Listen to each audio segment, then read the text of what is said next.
Gopinatha. Hare Krishna. So welcome everyone.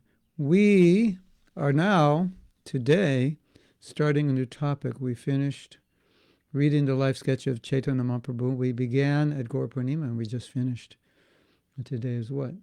Today is May 21st. So we've been discussing Mahaprabhu for quite some time. This basic brief overview. And we decided that we would like to talk about the Leelas. We would discuss the songs of Bhaktivinoda Thakur and Narottam Das Thakur, especially the songs of prayer, try to understand the mood, see if we can reflect that mood in our own Krishna consciousness.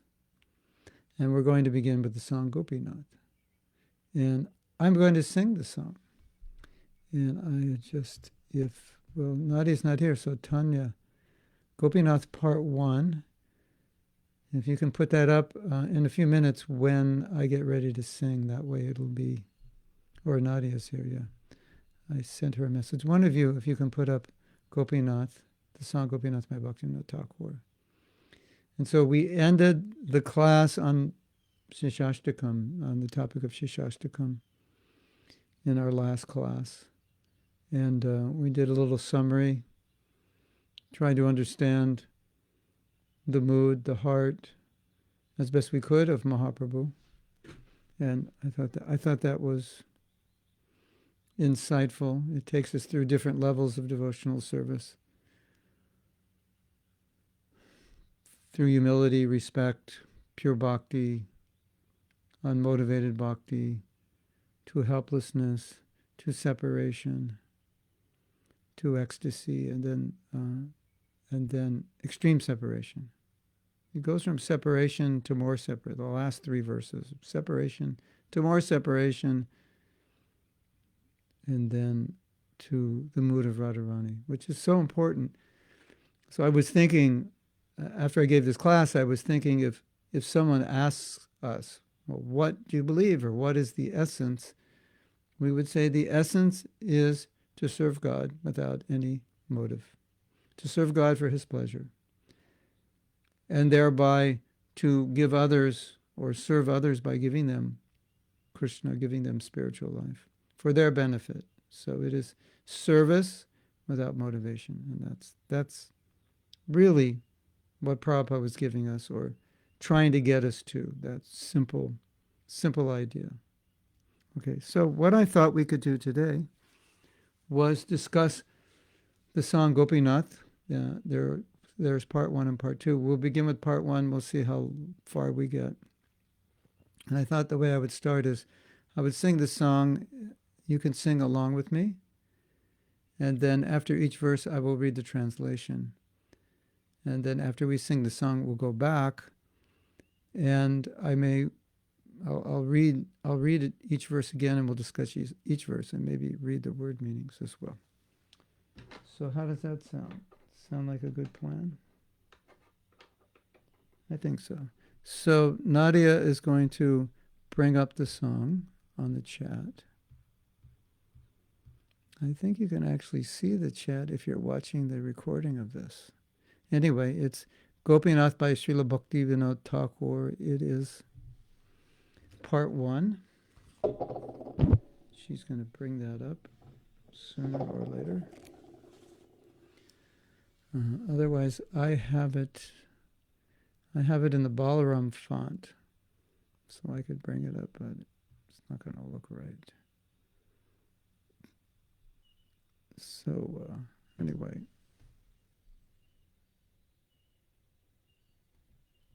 You also, if you have the database, if you go into contents and you go down, you'll come to songbook. Songs, you'll come to something like, what does it say? It will say songs, prayers, and verse books. And if you open that up, and you'll see the song Gopinatha. I'm afraid if I copy this, I have it all in Sanskrit. And so, yeah, oh, that's good. Okay. All right. So as I said, I will sing the song, and I'm going to have to pause a little bit to go back to my computer to read the translation. So it may be slightly awkward, but we'll do it.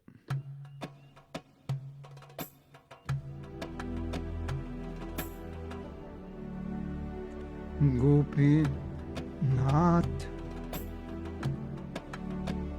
Gopinath,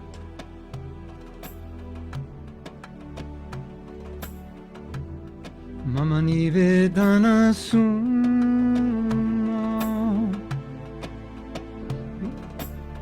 Visaya tunjan Shada kamarata Kinchu nahi moraguna Gopinath, Gopinath, Gopinath, Lord of the cowherd girls, hear my prayer.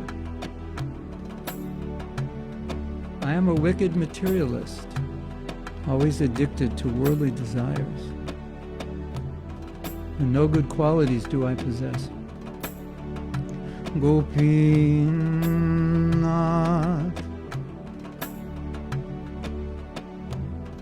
Amara Barasatumi,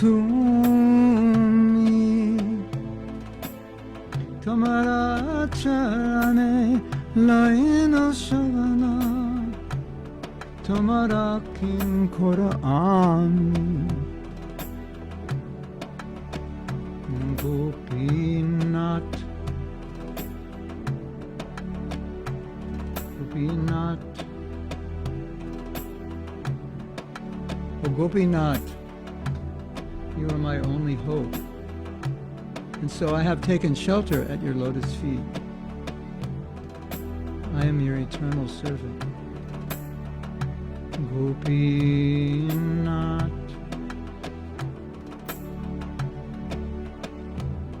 Kemane Shodivamora न जाने बकथी घर में जन्माथी भरे चिशो शमशर गोरे Gopinath. Oh Gopinath, how will you purify me? I do not know what devotion is, and my materialistic mind is absorbed in fruitive work. I have fallen into this dark and perilous worldly existence. O Gopinath, O Gopinath,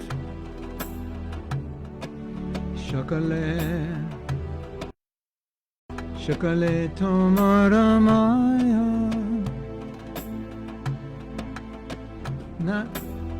Nahi Mama Bala, Gyana Shrinyamala, Swadini Nahi Kaya, Gopinath,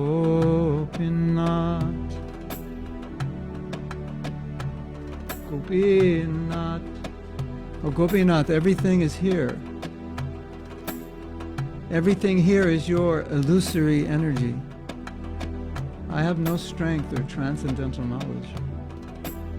And this body of mine is not independent of being controlled by material nature. Gopinath, Gopinath,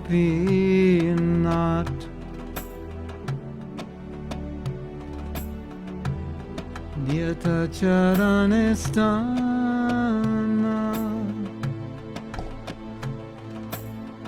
Mage Pamara, Kandiya Kandiya, Korahe Korunadhana, Gopinath. Oh Gopinath, Weeping and weeping, this sinner begs for an eternal place at your divine feet. Please give him your mercy. Gopinat.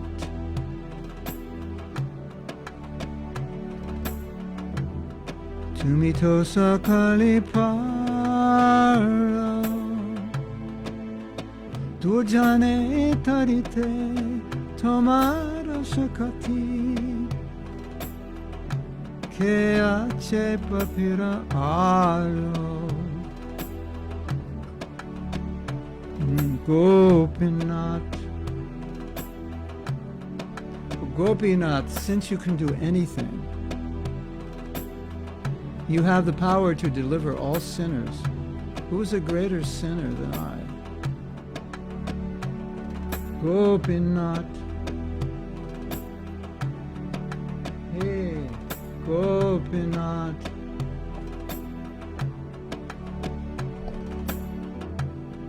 Tumi kripa parabhara Jivara karane Aisisya pratip Aisisya prapanche Lila koira shubhishtara Hey, hey, Gopinath.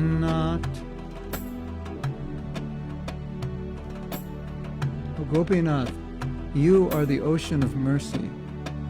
After you're entering this phenomenal world, you expand your divine pastimes for the sake of the fallen souls.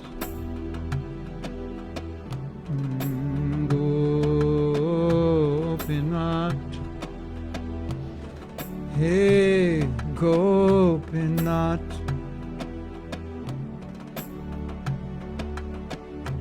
Hami kido se dosi asara sakala pailo charana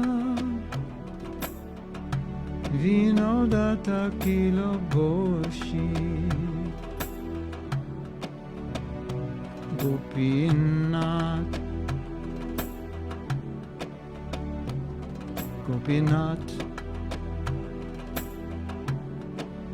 Gopinath, Gopinath, Gopinath. Hami kido se dosi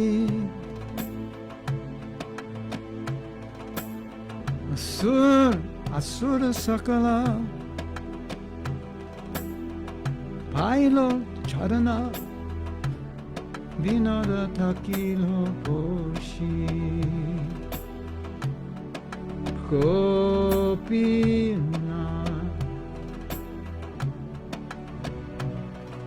Oh Gopinath, although all the demons you killed attained your lotus feet, this Bhakti Vinod is so sinful that he has remained in worldly existence. Hare Krishna, Hare Krishna, Krishna Krishna, Hare Hare, Hare Rama, Hare Rama, Rama Rama, Hare Hare, Hare Krishna, Hare Krishna, Krishna Krishna, Hare Hare, Hare Rama, Hare Rama, Rama Rama, Hare Hare, Hare Krishna, Hare Krishna, Krishna Krishna, Hare Hare, Hare Rama, Hare Rama, Rama Rama, Hare Hare, Hare Krishna, Hare Krishna, Krishna Krishna, Hare Hare, Hare Rama, Hare Rama.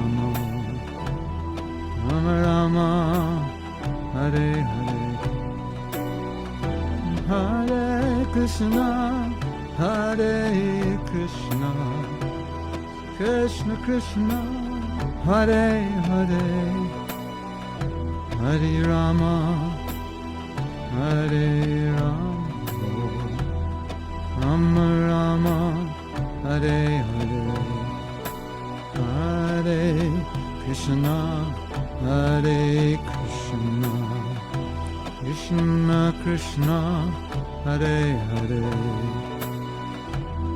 Hare Rama, Hare Rama, Rama Rama, Hare Hare.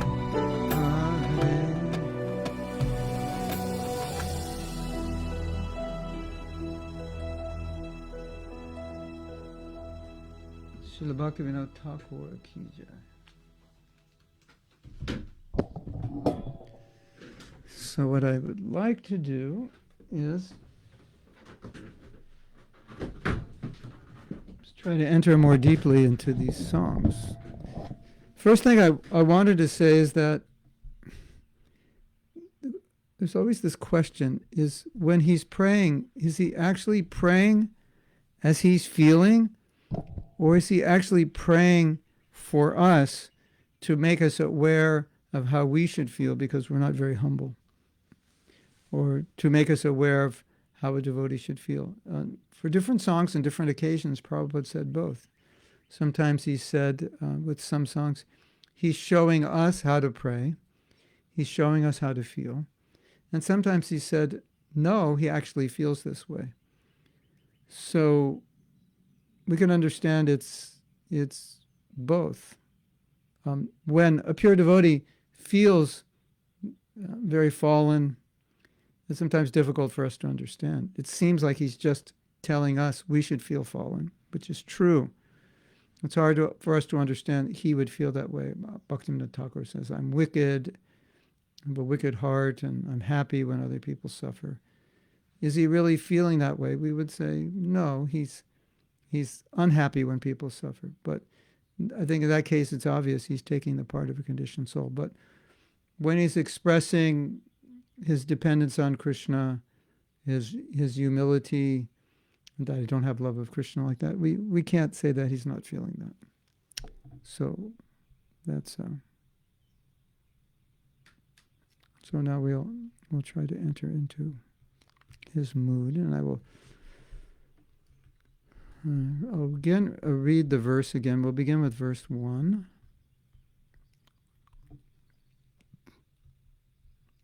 And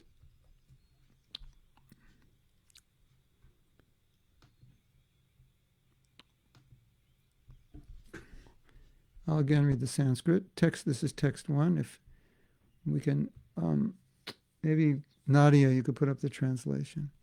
Gopinatha mama nivedana shuno, bisaya durjana, sada kama rata, kinshu nahi mora guna. So I'm just going to go through the Bengali. We'll have a, try to enter into the language. So Natha means controller and Gopi means the gopis. So Gopinath means the Lord of the gopis, the controller of the gopis, like Jagannath, Lord of the universe. So Gopinath, Lord of the gopis. In other words, for the gopis, Krishna is everything. Mama Nivedana. Mama Nivedana. You find this word in the Tulsi prayer. And it's a supplication, a request. Mama means my. And Shuno means to hear. So please hear my request. Gopinath, Mama, my. Nivedana, request. Suno, hear. Vishaya, you've heard this word. Vishaya means Vishaya means the objects of sense gratification, and Vishayi means one who is enjoying the objects of sense gratification. We would call, in common ISKCON language, a sense gratifier. He's a sense gratifier. Are you a sense gratifier? So that's what Vishaya means. And Durjana. Jana means a person. So you have the word Mahajan. You've probably heard this word, Mahajan. Mahajans are great personalities, sometimes referred to as the 12. There are 12 Mahajans who are great authorities. There are many Mahajans, but sometimes I joke when you see these magazines of celebrities, they should call it Mahajan, great persons. They have the wrong great persons inside, but it should be at least the 12 authorities that Prabhupada lists. These are Mahajans. So dur means bad. It means difficult or bad. So durjana means a bad person. It's translated here as wicked. I am a wicked sense gratifier. Or Prabhupada translated, or whoever translated this, wicked materialist. Wicked. Wicked means, in this sense, means dedicated. I'm dedicated to bad things, which makes me bad. And sada comes up a lot. It's a common word. Sada means always. And kama rata means attached in this sense, addicted. Kama means lust. I'm addicted to lust, kama rata. Your name is Kamarata. No, your name, if you had a name Kamarata, it would be Kamarati Ari, the killer of lustful addiction. That's Cupid. Krishna is Madan Mohan. So Sada Kamarati. I'm always addicted to lust. Kinchu means, Kinchu nahi, not in the least. Mora, my guna. Guna means quality in this sense. Good quality. Nahi, you could understand, means without. Mora, my. Kinchu means there is. There is nahi, mora. My good qualities, kinchu, there is nahi, none. You won't find any. So this song begins with the idea that if you do a medical examination of my spiritual consciousness, this is what you're going to find. And so it's a song of supplication that, look at my condition. It's not good. And of course, as we said, he's taking the part of an ordinary person to make us aware that this is our situation. Anyway, let me read the translation. We've already translated it, but we'll read it again. O Gopinath, Lord of the cowherd girls, please hear my prayer. I am a wicked materialist, always addicted to worldly desires, and no good qualities do I possess. Okay. Now, we've all heard this example of a white sheet with one spot.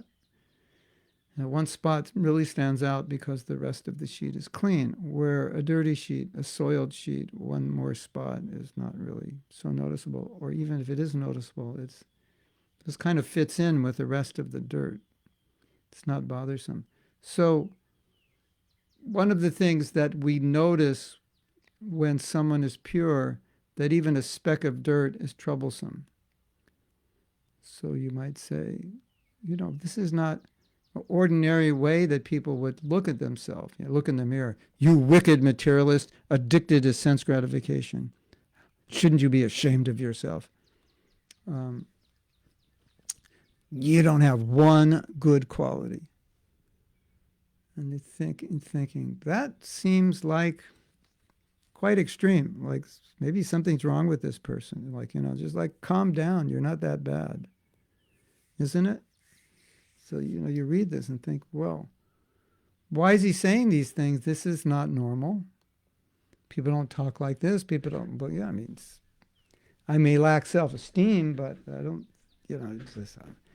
I'm a wicked materialist, addicted to sense gratification. I have no good qualities. That's, if somebody felt that way, probably they would become extremely depressed and suicidal. So from material perspective, it seems really awkward, especially if you don't understand the mood of pure devotional service. You think, how was a person of his stature thinking like this? It just doesn't make sense, right?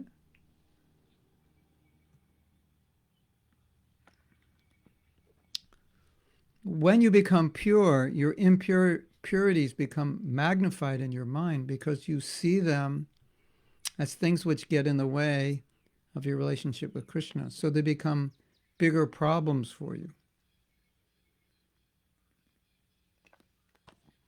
Now, often young devotees don't notice these things, or they notice them, but it doesn't bother them so much. But the pure devotee magnifies them in his consciousness because he wants to love Krishna purely. And therefore, if he sees anything impure, he magnifies it. Like, remember the story of the gopis. They were so upset with Lord Brahma because he created eyelids. And I don't know what the figure is. You blink, every few seconds you blink, or so many times a minute you blink. And every time you blink, you probably don't notice you're blinking, right? But the gopis noticed they were blinking because for that nanosecond, they couldn't see Krishna. But you wouldn't notice that, right? You ever look at a picture of Krishna and say, oh, man, I wish I didn't have to blink. I probably have never said that, right? Because you didn't notice it, because it's just, you're not that attached to Krishna yet that a nanosecond of not seeing him is going to bother you so much. That's the problem, right? So when a devotee is more advanced, a nanosecond is a problem. Lord Brahma, why did you create eyelids? That was like a huge mistake, because for a nanosecond, we can't see Krishna. That's kind of the mood of this. Is he really a wicked materialist? A pure devotee will think that if I thought for a moment of something other than Krishna, if I thought for a moment about something that I could have for myself or enjoy for myself, I would call myself a wicked materialist, just like the story with Madhavendra Puri.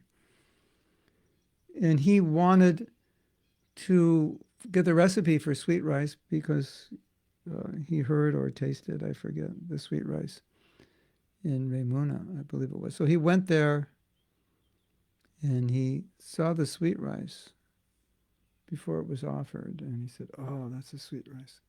He was actually thinking of the sweet rice for his deity. But then he thought, I'm so bad, I thought of the taste of the sweet rice before it was offered to Krishna, and he just left. And he was so a little thing, which is not really an offense per se, because he was thinking of that sweet rice and how delicious it would be. But he was thinking for his deity, not for himself. But still he thought, well, it wasn't offered, and I was thinking like that. So he had a big reaction, which was he left.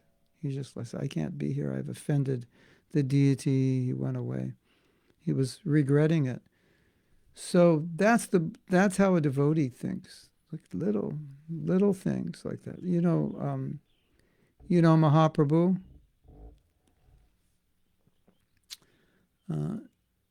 We've talked about this before, and Mahaprabhu was lamenting. He said, I must not have any love for Krishna because I'm still living in this world, and I'm in separation from Krishna, but I'm still living in this world.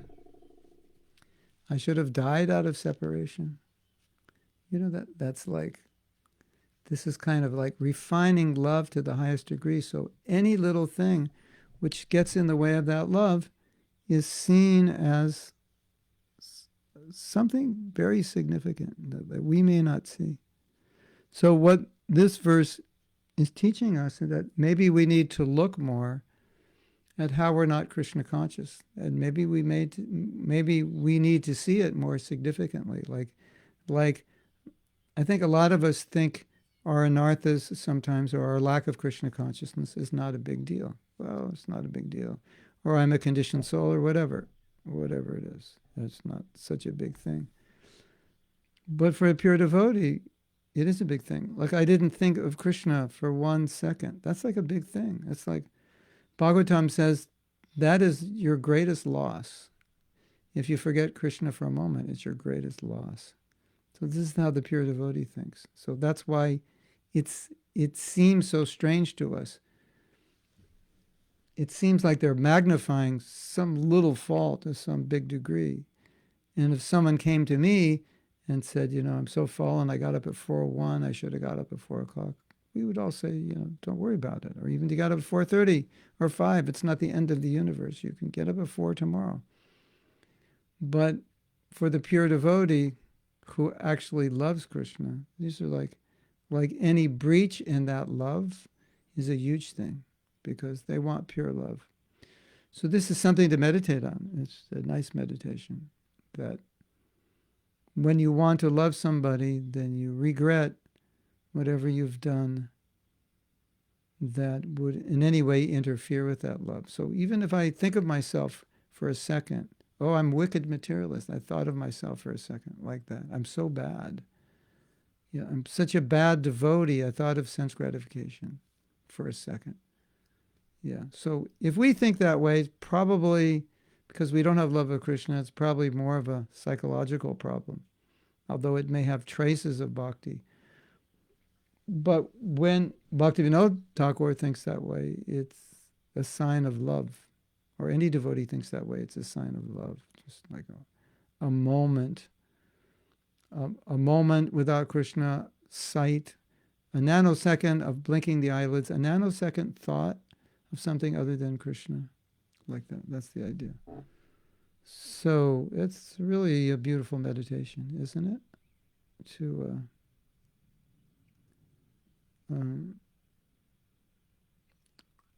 Yeah, it's really a beautiful meditation. Like the meditation is that if I love somebody, I only want to do what will make them happy.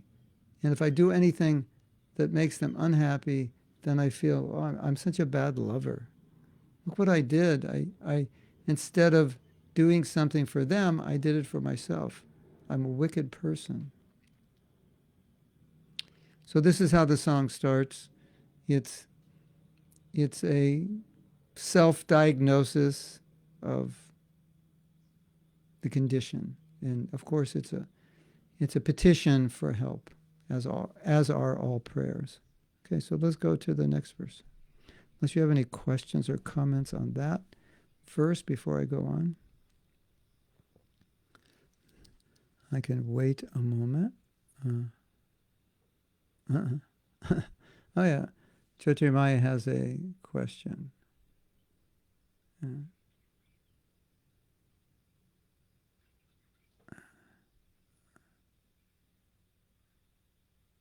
Oh, Karunasundar says, well, you can feel Krishna even if you can't see him. That's true. But we can't say the gopis aren't feeling Krishna, but this is a sign of love, because just like Rupa Goswami says, I wish I had thousands of tongues, thousands of ears, so I could taste the nectar and hear the nectar. So even though you can feel Krishna's presence, but they're seeing him, they're drinking, they want to drink Krishna through every sense. So they're drinking Krishna through the eyes. You'll drink through the ears, through the touch, through the fragrance. So let's say you are touching Krishna, but that's not enough. You want to see him, and you want to hear him, and you want to smell him, taste him. That's the nature of love. You can't understand it materially, because it won't work if you see it materially. In the early days of ISKCON, someone was asking Prabhupada about the gopis, and he just said, you can't understand. Not yet. So a lot of questions like that came in the early days, and he just said, in your present condition, you can't understand it. And then he said, if I try to explain it to you, you will take it materially. You will take it based on your own experience, and that's why you can't understand it. So, you might think, but if the gopis love Krishna, what would it matter if they see him or not? They just want his pleasure. But love is not like that. That love has created this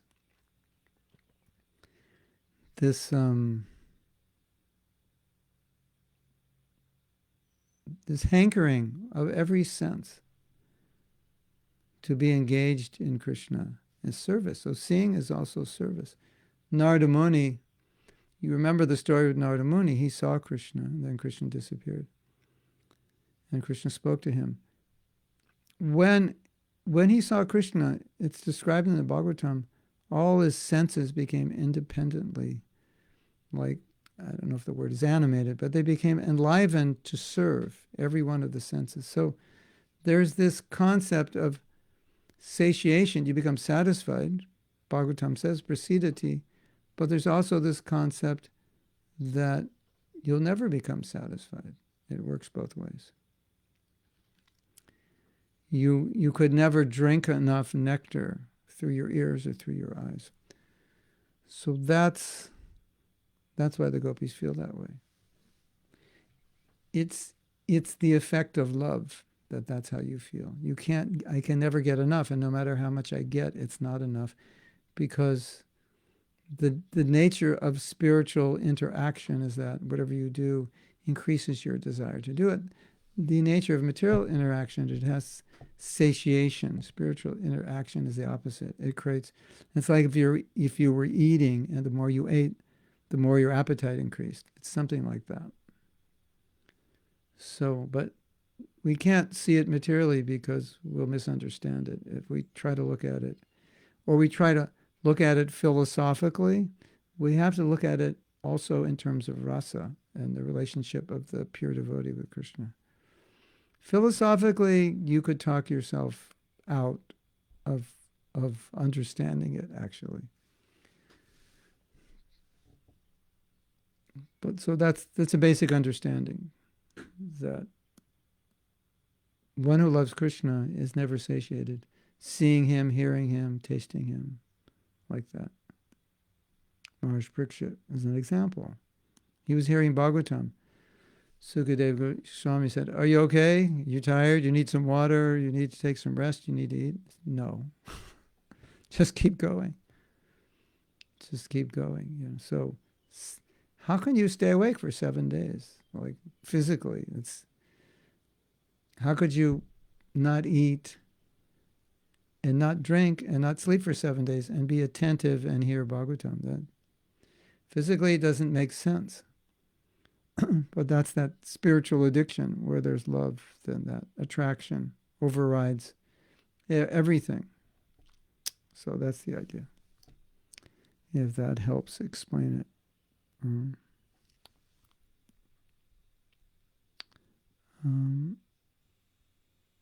Yeah.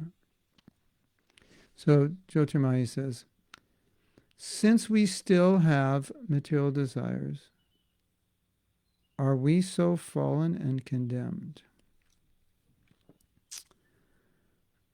We are only fallen and condemned if we don't do anything about those material desires. But that is self-condemnation. No. Now, fallen, yes. Condemned only if you don't take to the process. Then you're condemning yourself. We're not condemned by Krishna. But on a higher level of bhakti, you may feel those emotions. It's kind of a paradox. When you are pure, you may feel emotions which seem to indicate that you're very impure or very neophyte. I am condemned. Why am I condemned? Because today, for 1 nanosecond, I forgot Krishna. Therefore, I feel condemned. I feel fallen. I feel wicked. And if today, for 1 second, we think of Krishna as a conditioned soul in our condition, we feel, well, that was pretty good, because yesterday I didn't even think of him. So today I thought of him for a second. I'll give myself a pat on the back. I'm very encouraged. So that's more our condition. And that's more the way Prabhupada dealt with us, especially the early days of the movement. It was very, very encouraging. Very, very encouraging. And, as based on their sincerity, not based on their, as I've said many times, not based on their spiritual advancement, but based on their sincerity. So as long as you're sincere, you're good. And again, any condemnation is not coming from Krishna or Guru. It would be coming from ourselves, because we're not following the process. And when you're more advanced, then you will condemn yourself for that nanosecond that you forgot Krishna. And now we should congratulate ourselves for that nanosecond that I remembered Krishna. So Everything has to be applied according to the level of Krishna consciousness one is in. Now, Utsahan Nishchaya Daryat Tatta Karma Pravartana. Rupa Goswami says, be enthusiastic and be patient. Why should I be patient? Because I'm not Krishna conscious. And because it's going to be a gradual process of purification. Condemning yourself, or what was the other word you used? Fallen and condemn, especially condemning yourself, is really not patience, right? It's the opposite of patience. So Rupa Goswami is saying being patient. Why? He said, because you will discover so many anarthas. And if you give up your patience, you'll feel hopeless. If you feel hopeless, you won't try to purify yourself of the anartha. So on that stage, bhajana kriya and anartha nivritti nishta, the feeling of condemnation would be destructive and artificial and unnatural. And as I said, it would be more due to a lack of Krishna consciousness, or maybe even some psychological problem, because we're being asked to be tolerant and enthusiastic in spite of all our problems. So, Prabhupada said when he gave us prayers like this, he said, enter into the mood. So you have to be careful to try not to get too philosophical, because you may misunderstand. And if we misunderstand, then we try to imitate. And we can't imitate. This mood has to be adapted to our level of realization. So then you might say, okay, I understand that this is how a pure devotee is feeling. This is not exactly how I would naturally feel. So what's the takeaway from this verse? What's the takeaway from this feeling? And the takeaway is self-awareness, to be aware that maybe there's things that are not going well, especially in my consciousness, that I need to be more aware of, that are maybe bigger things than I think. Like sometimes we make a big deal out of a little thing, and sometimes we make a little thing out of a big deal. And you have to know when to do either. Sometimes it is a big thing and we think it's not a big thing. And sometimes it's not a big thing and we think it is. So I would take this first verse as an insight into the consciousness of a pure devotee, of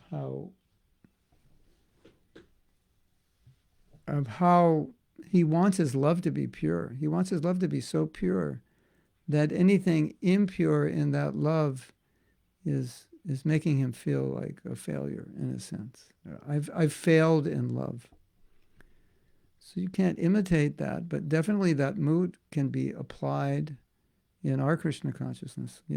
We're all failures in love. If we weren't, we wouldn't be in physical bodies. So I'm a failure in love, and I don't want to be a failure. And I'm learning what love is slowly. I don't really know what it is. I'm learning. And as I'm learning, I'm seeing where my love is lacking. And as I become more aware of how it's lacking, then I can work to improve myself. So it's Bhaktivinoda Thakur is kind of like shining light on the fact that maybe we're lacking in places we don't realize it. We don't realize.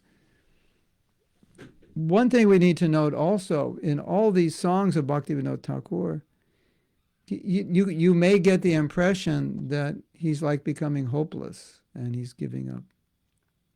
But of course, for a pure devotee, that would never happen. He couldn't give up. And so some of you may be listening and thinking, well, if I think the way you're telling me to think, I will lose hope. I'll be so focused on how I'm not loving Krishna, I'll become discouraged. And it's not meant to be that way. It's meant to be something like you find out how you can improve yourself some way. Someone enlightens you, whether it's physical improvement or any form of improvement, a better way of thinking, a way you can improve your career, a way you can improve your spiritual life. It's just an analogy of you find out how you can improve. So in becoming aware of how you can improve, there's the awareness of what's wrong. But because you know how to improve, it becomes encouraging. So that's the way we should take it. Okay, so I'm seeing that maybe there's some impurities that I'm taking lightly, or I'm starting to become aware, or I will become aware soon, hopefully more aware of the lack of love I have. And so it's just information which is needed so we can be better devotees. So when you see a problem and you become discouraged because you have the problem, you're taking it in the wrong way. You need to take it as information, not as a personal defect. Because when you take it as a personal defect, that's when you become discouraged. But when you just take it as an action or a state of consciousness that needs to be improved, that can be improved, that's not fundamental to who I am, because I'm spirit soul. So any anartha is not fundamental to my identity. And if you just take it as a failing in consciousness or a failing in action, an awareness of a failing, and with that awareness I can improve myself, then you'll take it positively. Oh, my spiritual master told me I'm chanting only 30 syllables in the Maha Mantra, or I'm chanting 34 syllables, or I'm not pronouncing properly. I didn't know that. I wasn't aware of that. It's really good information now that I know that. I was chanting my rounds in 4 minutes, and my spiritual master said, you can't chant rounds in 4 minutes. It's not possible. Neither desirable. So, and then you realize, I'm skipping the mantra, or I'm skipping on my beads. Oh, that's good information. You could take it in the wrong way, that if you take it in the wrong way, I'm so fallen. I'm such a bad devotee. Why even chant it? What's the use of chanting? I'm such a... If you become discouraged by it, you're really taking that the fault that you have is who you are. I'm so bad. No, you're not so bad, but the way you were chanting was bad. But it doesn't mean you can't remedy that, and it has nothing to do with how good or bad you are personally. So when you take it personally, that's when you get discouraged. But if you take it as information, then the information is good. It's not about you, it's information about what you're doing. Now you can improve. So that's how we want to take it when we're looking, okay, where am I lacking in love? Okay, here and here and here. I'm so bad. No, it's just now you know where you can improve. That's how to take it. And you're happy that you're become aware of how you can improve. That's good. It should excite you. It should make you happy. That's the idea. Okay, so it looks like on my computer, my video is stuttering, freezing. Is it freezing on your end?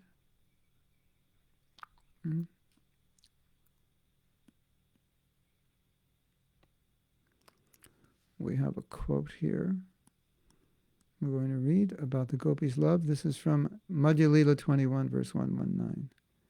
The transcendental mellows generated from the dealings between the gopis and Krishna cannot be tasted by means of fruitive activity, yogic austerities, speculative knowledge, regulative devotional service, mantra, yoga, or meditation. This sweetness can be tasted only through the spontaneous love of liberated persons who chant the holy name with great ecstatic love. So we had spoken about this a few weeks ago. And what we had said is that to the degree that we are influenced by lust, to that degree we cannot understand the pure love of Radha and Krishna. To the degree we're free of lust, to that degree we can understand the pure love of Radha and Krishna. And that is the real prize of Krishna consciousness, to understand the love of Radha and Krishna. That's the prize. And the price to win that prize is to give up your own lust. Because if we have lust, how can we understand their love?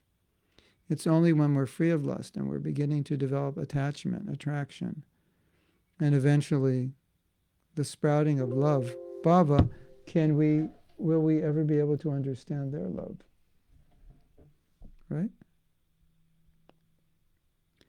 So that's the grand payoff of Krishna consciousness. You understand the love of Radha and Krishna.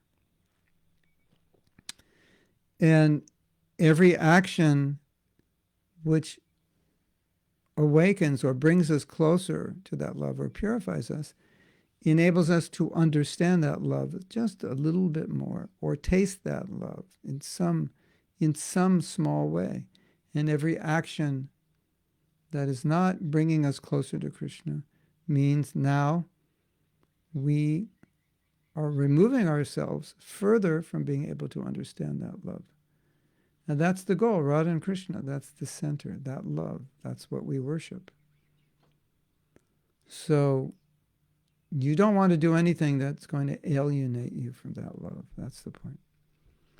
And Karuna Sindhu says, you find a bona fide spiritual master and you find out that guilt and regret turns to appreciation and gratitude. At least Prabhupada appreciated his disciples. And they may not have appreciated themselves.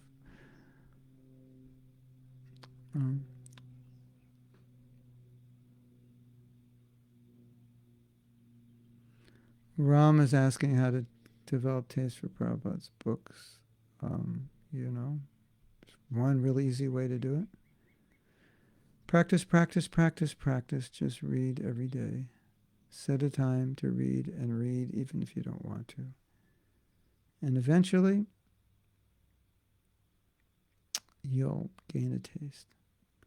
Bhagavad Gita 10:10, word for word, Prabhupada gave it all. But he hid some gems from us. Well, he revealed the gems in Chaitanya Charitamrita.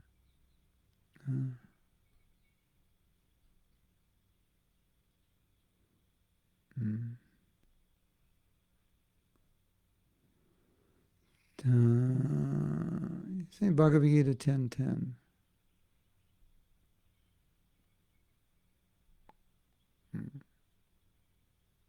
Priti Purvakam. Tadami Buddhi Yugam Tam. Those who love me, I give intelligence. Bhajatam Priti Purvakam.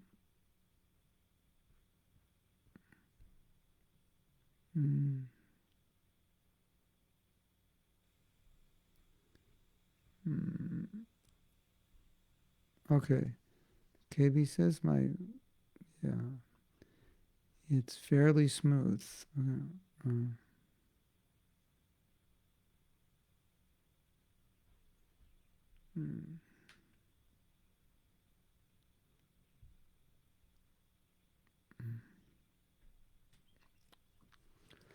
Okay, so let's read the next verse.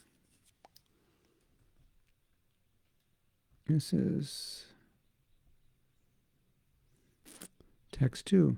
Gopinath Amara Barasa Barasa Tumi Tomara Charane Loino Shoran Tomara Kinkoro Ami. So Amar means my. Amar, my. Parasha means only hope. To me, you. To me. You are my only hope. Gopinath, you are my only hope. So he's stating his condition. The second verse, by saying you are my only hope, the connotation is that look at the mess I'm in. I can't get out of this mess on my own. Obvious. That's obvious. Otherwise, I would have already done it. I'm still here, encaged in a material body. And look at my condition. So on my own, it's not possible. This is the basis of Krishna consciousness. If we could have done it, we would have done it already. We've had enough time. One cannot extract himself from the material world on his own. He needs a spiritual master. He needs guidance from the Vedas, from the sadhus. That is fundamental. You can't get out of here on your own. And if you want to try to get out of here on your own, you can make some progress, but you can't actually get out. And that's why the Vedas say that, in some places they say that actually, if you're a human being, to be human, you need a guru. And we all know that. When we read Prabhupada's books, the lights went off. We said, oh, this is amazing. And it's not that we didn't understand some things in Prabhupada's books, but the whole picture, we didn't understand. And we didn't have a process. It's a lot of times, Super Soul will enlighten you, and you will understand many things that Prabhupada is saying in his books. But before you come to Prabhupada, you don't know what to do. You don't know how, I understand I'm addicted to sense gratification, but how do I get out of that? I understand I'm fallen. How do I become unfallen? That we didn't know. Tomara charane. Tomara means your. Tomara. And charane means feet. Sri Guru Charana Padma. Loinu Sharana. Sharana, in Sanskrit, Sharanam, Bengali, and here, Sharana, shelter or surrender. King Koro's servant, I've taken shelter of you. So let's read the translation. O Gopinath, you are my only hope, and so I have taken shelter at your lotus feet. I am your eternal servant. So prayer, the whole concept of prayer is that there is something that I don't have, that I cannot get on my own. And Krishna, I need your help for it. So I'm stating my position. This is the problem. I need your help. I can't do it on my own. You are my only hope. This is a fundamental aspect of surrender. Now, what's interesting about this is it not only relates to the process of purification, of our overcoming our desire, our anarthas, overcoming ourselves, so to speak, our minds, but it also refers to service. Because sometimes you may have service that looks impossible to execute, at least execute well, to execute successfully. You don't know how to do it. You don't have the resources to do it. You don't know what to do. You just look at the service and think this is impossible. So in situations like that, this same verse is applicable. You are my only hope. I've taken shelter at your lotus feet. I've just been reading a book which is elaborately describing the early days, maybe as elaborate as any book that I've read, is elaborately describing the early days. And one of the things that has come out from this book is that Prabhupada, as you may know, or at least those of us who are older devotees know, he advocated learning something by doing it. Not always by being trained, but just go into it and do it, and gradually you will learn how to do it. Krishna will guide you. So many times, Prabhupada would ask devotees to do things that they've never done before, like publish books, for example.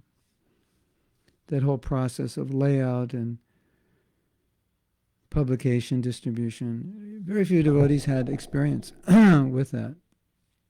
And Prabhupada didn't seem to matter. It didn't seem to matter to him. It's just, you just do it, figure it out. Krishna will help you, he'll guide you. So that was very, very much Prabhupada's mood of Krishna, this is beyond me. I don't know how to do it, but I'm willing to try because you want me to do it. And Prabhupada wanted us to have confidence that Krishna would guide us. So it was very interwoven into the fabric of ISKCON. And this is how Prabhupada was able to get devotees to do things that maybe normally they never would have done, never would have thought of doing, they never would have tried to do out of fear or just out of consideration that they're not qualified. No, go do it. Do it. Krishna will help you. It was always. Prabhupada was like that. I have a story. It was 1970 or 71.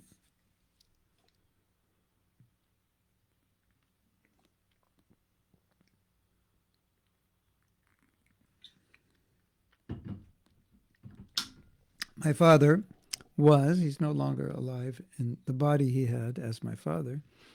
He was an artist as a hobby, not as a profession, but he was quite good. And our whole house was filled with his paintings. He just did it as a hobby. And, every month or 6 weeks, there's a new painting. Find a place on the wall. He'd give them away to people. There's no more wall space. So I was the temple president in Vancouver, and we're fixing up the temple, and I thought, why don't I ask my father to do a painting of Krishna? So there was no internet then, so I had to send him a poster. So I sent him a poster. And he was more of a still life artist, although he had done portraits, but that was more the exception. Still life means fruits, flowers. That's normally what he was doing. But he had done 1 or 2 portraits here or there. So I sent him a picture of Krishna, and he looked at it, and he said, I've never done any painting like that. I don't know if I can do that. And I said, Krishna will help you, because we were so conditioned to think that way, because practically everything we were doing we had never done before. So our life was just a manifestation of that teaching. Just do it, and you'll learn by doing it. I'm a temple president. What did I know about running a temple? We're selling books. What do we know about selling books? We're organizing a movement. What do we know about organizing a movement? Most of us, very little, if not nothing. So my father, he said, okay, I'll try. And he was surprised at how well the painting came out. So he said, you're right, Krishna helped me. Now, several years later, my mother died of cancer, and she had a very difficult time and a painful death. And it shook his world. And he was not so religious, and they raised me, I went to temple, Jewish. They raised me religiously. Since a very early age, I was going to Sunday school. We'd study the Bible. We learned Hebrew, bar mitzvah, this and that. But when my mother died, he became an atheist, because he said, if there's a God, how would he have let someone suffer like this? But interestingly enough, for many, many years, this topic of the painting would come up. It would just somehow come up, and I wouldn't bring it up. He would bring it up. And he would say, you know that painting? He said, I didn't think I could do it. But you said, just try and Krishna will help you. And he did. He kept saying that. He was agnostic, not agnostic, he was atheist, but he kept saying, Krishna help me. So for me, that was, that really magnified this idea that don't be afraid to try to do something that's difficult, because Krishna will help you. Just like he helped me be temple president, he helped my father do the painting. And in fact, the fact that we're devotees, that we can go on advancing, means he's helping us, because if he didn't help us, none of us could stay. So that's the idea. So that philosophy, if you want to call it a philosophy, was really built in, really well built into the whole strategy of spreading Krishna consciousness that Prabhupada had used. Whoa. Excuse me, I was just thought I was tightening something and I was loosening. Okay. So, yeah. Yeah, I had a long talk with my internet provider, and what they said was, we're going to take some people off the tower that you're using, so it'll be faster, but not perfect. But they promised in a few months, so it'll be better. Okay, so we still have a little time, so we will go to the next verse. This is verse 3. Gopinat kemone shodhibe more na jani bhakti karme jada mati porechi samsara gore. So in Sanskrit, samsara. In Bengali, samsara gore porechi. So let's look at the word meanings. Kemone. Kemone means how. Kemonache. Kemonache. Kemonache. How are you? Kemone. Kemone shodibe. How will I be purified? Why? Na jani. Janena. What is that? Do you speak Bengali? Jane. Bangla janena. Means no, I do not know. If someone ever asks you, do you speak their language, tell them you don't speak the language in their language, and they will laugh. They think that's the funniest. You're telling them, I don't speak the language, but you're telling me in the language. Hindi janta nehi, Bangla janena. It's so funny for them. I don't speak Bangla. But you just said you don't speak Bangla in Bangla.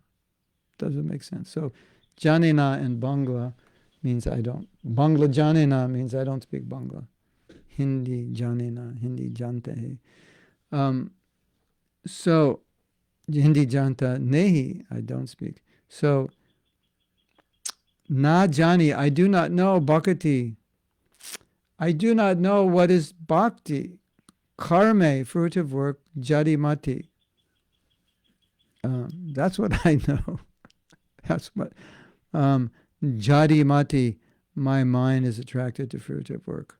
And podechi samsara. Gore. Gore means horrible. I've fallen in this dark and perilous worldly existence. So, gore. Gore, not like Gora. Gore. Gore. Oh, Gopinath, how will you purify me? I do not know what devotion is. And my materialistic mind is absorbed in fruitive work. I have fallen into this dark and perilous worldly existence. So it's kind of like he's asking the question, you think it's possible I could get purified? Because I'm really bad off, and it seems like I may be so bad off that maybe even you can't purify me. Of course, that's not true. Krishna can purify anyone, but we have to want to be purified, right? So Krishna, don't worry, all of you out there. We take it from this verse that no matter how bad we are, there's still hope. So Bhaktivinoda Thakur is saying, when I look at myself, I can't understand how even you could purify me. And why? I have no idea what devotion is, because I don't have an idea, because I don't have it. How can I have an idea of it? I don't find any in devotion. and devotion in me, and all I'm doing all day is just trying to get ahead materially. So he's really here showing us, because we come from this position, just thinking how I could enjoy this world. We come from that position. So he's saying, okay, I don't understand how you can purify a person like this who's just thinking about how to enjoy this world. And not even, for many people, not even thinking about how to get out of it. And when he's saying, I've fallen into this dark world, that was obviously a huge mistake. So look at me. I don't understand bhakti. I'm engaged all day in devotional service. I'm just entangled and entrapped in this world. And I don't even understand. Could you even help me? Is that even possible? Of course, the answer is yes. And as I've mentioned over and over again, because I think it's so important to emphasize, there's no material condition from which one cannot be purified. And the only reason one could not be purified from a specific material condition is that one believes they can't be purified. And as a consequence, they don't do what's necessary to be purified. That would be the consequence of believing that I can't be purified. That is not our siddhanta, that you can't be purified. Our siddhanta is you cannot be purified if you don't execute the process. You cannot be purified if you don't have the enthusiasm. That is a fact, but it is not a fact that you cannot be purified. Obviously, there are conditions, but it is not our siddhanta that you cannot be purified. So if you think, I cannot be purified, that is like the death knell of your spiritual life, because why would you try if you think you can't be purified? You can be purified. Anyone. The thing to remember is that the holy name, the Srimad Bhagavatam, the Sangha of Vaishnavas, the deities, and the holy Dham are way, way, way more powerful than any contamination that exists within us, any resistance that exists within us, any conditioning, any anartha, any attraction to the material world or attraction to the objects of sense gratification. Those 5 processes of bhakti are way more powerful than any of those. So if you ever feel like, I don't feel like I can become Krishna conscious, it's not because of the anartha, it's because of the improper execution of the process. So that's important. Because a lot of times we feel like Bhaktivinoda Thakur is saying here, like, well, just look at me. I don't understand how I could be purified. When I examine myself, it seems like the disease is so great that there's no cure. But it's not true. However you examine yourself as fallen doesn't really matter, because the process is more powerful than you. That's the point. And that's a very important point. And as we know, bhakti begins with faith, and it's the growing of faith that takes place as we advance. If we don't have this basic faith that the process is more powerful than the anartha, then the faith can't grow, or it's going to take longer for it to grow. So that faith is essential. And when you have that faith, then you can enthusiastically execute devotional service. If you don't have that faith, how can you be enthusiastic about something you don't believe is going to work? Right? It's just common sense. If you don't think something, do you buy products that you think don't work? Or you have them in your house, do you use them if you think they don't work? No. So if you think these processes will not work for you, why would you use them? You'd stop using them. So it's that level of faith is essential to enthusiastically applying bhakti. And it's a beautiful meditation. It's a beautiful thought, especially when you're having difficulty in Krishna consciousness. Maybe you're just not as inspired as you'd like to be. Maybe your taste for Krishna consciousness is not as strong as it should be. Maybe you're getting bombarded by lust, greed, anger, envy, material desire, whatever it is, and you're feeling discouraged. Just remember that the process is way more powerful than anything you're facing. You know, there's this beautiful story, which you may have heard, maybe from me. A devotee had written Prabhupada a letter explaining his difficulties that he's going through.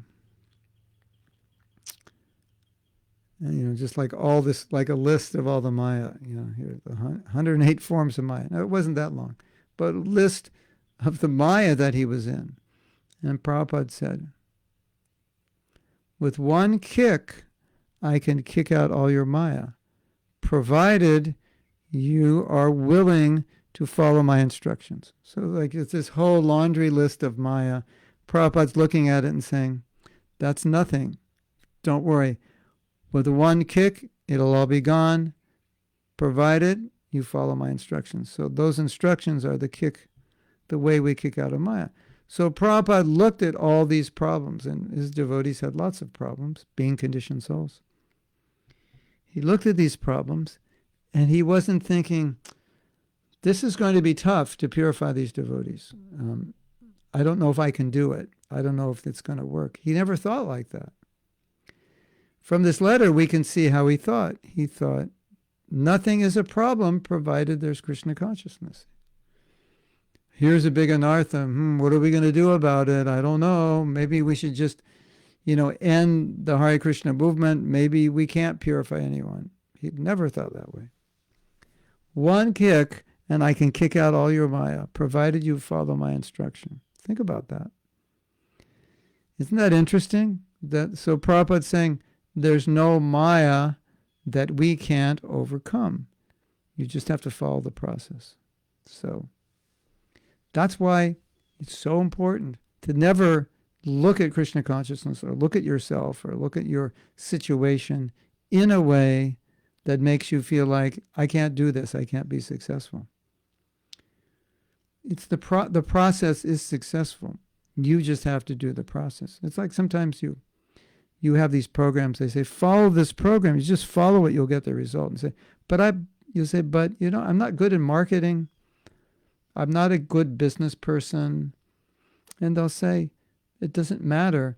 We've figured everything out. You just follow the program, answer the questions, put these things on your webpage, advertise in this way, and you'll be successful. So it's something like that. I don't know how to make spiritual advancement. I'm so impure.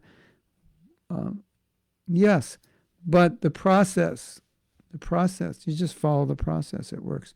So this is very, very important. We don't want to become discouraged, because discouragement it's death for our spiritual life. It's death for anything you want to achieve. So, okay, there is hope. Yeah, don't worry. There is hope. The holy name gives hope.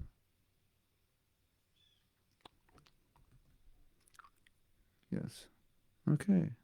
So that is 3 of 8 verses.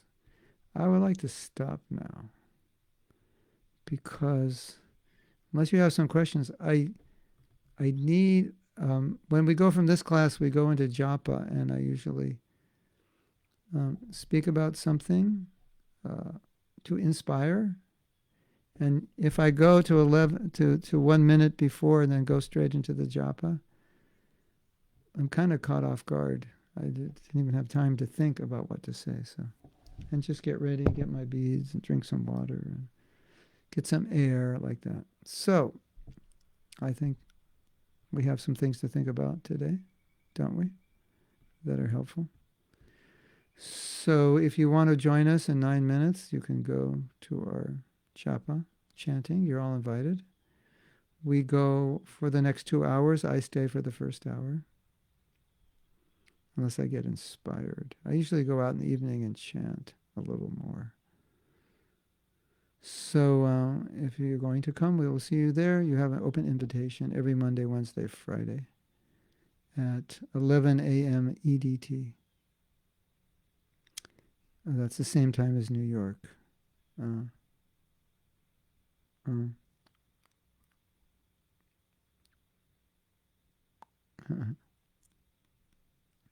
Yeah. It really got stuck with me when once you said that saying we are failure, stupid, or whatever means we're still identifying ourselves with the body, because otherwise our soul is perfect. Yeah. That's good news. You have all divine qualities. That's the good news for today. You're not stupid. You're full of knowledge. Okay, Hare Krishna to all of you. Srila Prabhupada ki jai. Go Premanande Hari Hari Bol.